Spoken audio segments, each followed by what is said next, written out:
Hi friends, most of you watch my channel without subscribing. Please subscribe if you like my stories. Have a good rest. My name is Jack, and I never imagined I'd be sharing a story like this.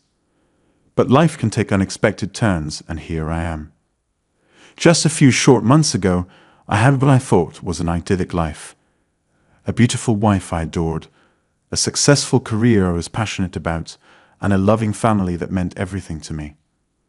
I took it all for granted, assuming this happiness would last forever. But in an instant, my perfect world was shattered when I caught my wife Stacy cheating on me with my own brother Kyle. This betrayal cut me to my core, calling into question my entire reality. Making matters infinitely worse, I had just received a terminal cancer diagnosis that I was anxious to share with Stacy before discovering her affair. With limited time left, I was focused on spending every moment with my beloved wife, only to have my heart broken in the cruelest way imaginable. In the aftermath, I cut ties with Stacy and my toxic family who supported her and Kyle. I funneled my grief into building the life I wanted for however long I had. But just when I was healing, my scheming family reappeared to exploit me, opening old wounds. What followed was an emotional roller coaster spanning my diagnosis, navigating Stacy's shocking infidelity, protecting myself from my family's manipulation, and trying to find peace in my final days. This is the story of how I reclaimed hope and happiness after it was ripped away from me, of the friends who became my true family, and of finding light even in life's darkest hours. Here is my story. The day started out like any other. I headed into the office, reviewed meetings for the week, and responded to emails. As a marketing director for a large tech company, my days were busy but rewarding. I loved my job and took pride in building a successful career. But recently, some concerning health issues have prompted me to undergo testing. After weeks of uncertainty, I finally had answers.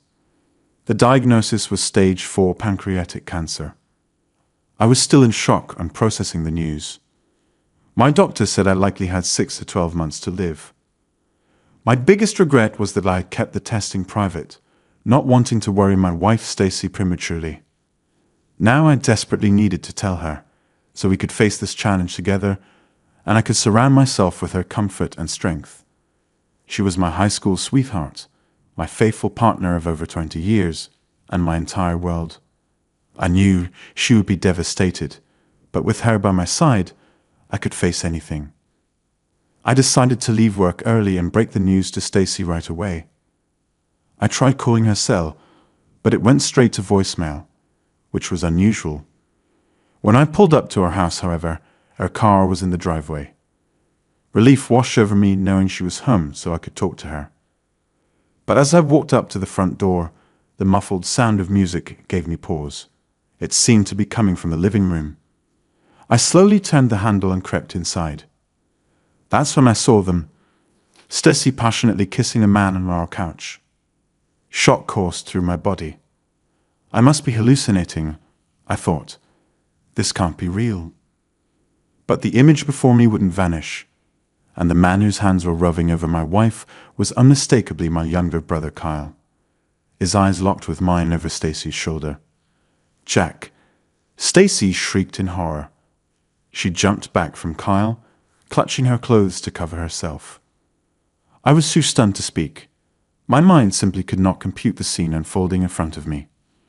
Wait, I can explain, Stacy cried desperately. Rage suddenly flooded my body. I lunged forward and punched Kyle square in the face before he could get a word out. He crashed backwards over the couch. Stacy let out a piercing scream. Stop it, Jack. Please let me explain. This isn't what it looks like. I whipped around to face her, anger blazing in my eyes. This is exactly what it looks like. How could you do this to me? And with my own brother? Just tell me one thing. Is the baby even mine? Stacy dissolved into tears, giving me all the answer I needed. I felt sick to my stomach as the weight of their betrayal crashed down on me. I gave them one last seething look of disgust before storming out the door.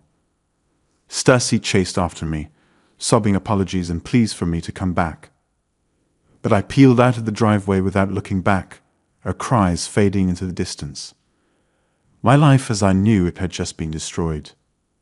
I was reeling in shock and anguish, my thoughts racing. How long had Stacy been cheating on me?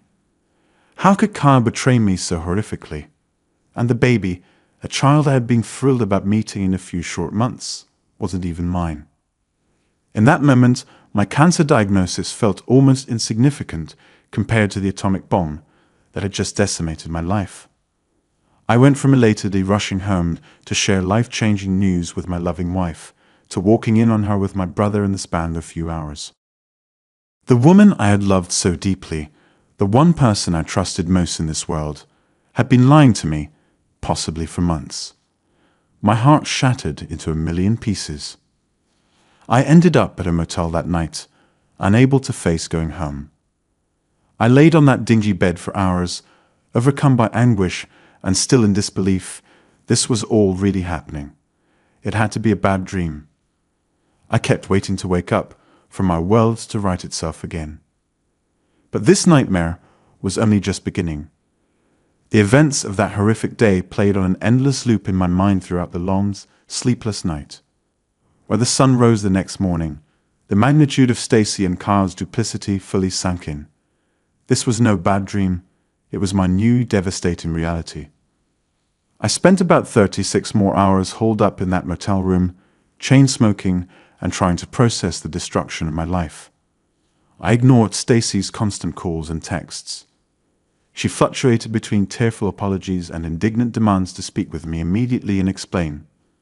I had zero desire to hear her excuses. When my parents started calling me incessantly too, I realized I couldn't hide from the situation forever. I reluctantly drove over to their house, which took me past my own home and triggered a fresh wave of pain. I fully expected my parents to be horrified by Kyle and Stacy's actions. But to my disbelief, they defend them instead. "Jack, you must have misunderstood what you saw," my mother implored. "Kyle would never do something so hurtful. And Stacy is a wonderful wife. Please just talk to them and let them explain." I stared at my parents in stunned silence. They were seriously taking my cheating wife and backstabbing brother's side over their own sons. "There's nothing to explain," I shouted angrily. "I know what I saw. Stacy has been having an affair with Kyle, and the baby isn't mine. Or do you think I'm blind and stupid?" My father shook his head in disappointment. "There's no need for that tone, son. You're clearly overreacting. Kyle and Stacy made a mistake, but they deserve a chance to make this right. Don't throw away your marriage over one indiscretion." I was seeing nothing but red and dug my fingernails into my palms to keep from lashing out further. This one indiscretion wasn't a simple mistake. It was calculated and ongoing deception. But clearly my parents would never take my side over their precious golden child Kyle. They'd always brush off his bad behavior and achievements while ignoring or criticizing me. Now they were essentially condoning his affair with my wife. I stormed out of the house, ignoring their shouts that I was being unreasonable. So not only had my wife and brother deeply betrayed me, but my own parents were excusing their actions. I saw exactly where their loyalties lied, and it wasn't with me. Over the following weeks, I filed for divorce from Stacy. She made the proceedings drag on, convinced I would cool off and take her back. My parents provided glowing character references for her to the court, but I held firm, finally severing ties in every way possible. When Kyle and Stacy flaunted their relationship on social media months later, openly acknowledging the baby was his, my family embraced it. They happily offered to host a wedding celebration for the happy new couple. Their blatant approval of this ultimate betrayal was the final nail in the coffin. I completely cut contact with my profoundly dysfunctional family after that. Their repeated defense of Kyle and Stacy proved I meant nothing to them.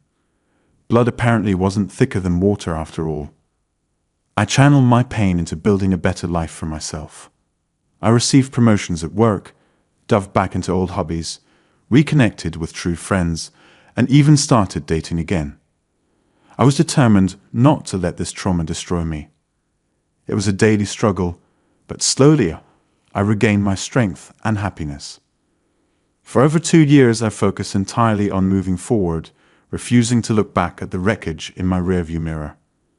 My career was thriving, my social life was full, and I was in a much healthier relationship. I had made peace with being on my own after everything I had been through. My diagnosis was my silent battle to fight alone.